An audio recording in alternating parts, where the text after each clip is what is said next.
Hello সবাইকে, সবাই কেমন আছো? আবার একটা নতুন ভিডিও নিয়ে চলে আসলাম। এটা হলো মনসা পুজোর জন্য প্রস্তুতি চলছে। তো ওই যে ওই কচু পাতার মধ্যে যেটা দেখছো, এটা কলাইয়ের ডাল। কলাইয়ের ডালটাকে আগের দিন কচু পাতার মধ্যে জল দিয়ে ভিজিয়ে রেখে দিতে হবে, একটা পোলটা টাইপের বেঁধে। তারপরে হলো পরের দিনকে সকালবেলা এই যে ওইরকম সরার মধ্যে মাটি দিয়ে তারপরে এই কলাইয়ের ডালগুলোকে ছিটিয়ে দিতে লাগবে।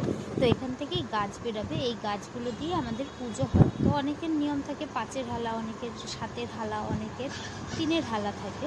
তো এটার কথার মানে হলো কারোর মনসা পুজোর আগে 3 দিন আগে এই জিনিসটাকে করতে লাগবে, কারোর হয়তো 5 দিন আগে, কারোর 7 দিন আগে। তো আমার শ্বশুরবাড়িতে 3 দিন আগে 5 দিন আগে করতে হয় আমাদের পাঁচের হালা। তো এরকম করে এই জিনিসটা দিয়ে মনসা পুজোর সামনে দেবে, যখন দেবে সেই সময়ের ভিডিওটা তোমাদের কাছে অবশ্যই শেয়ার করব।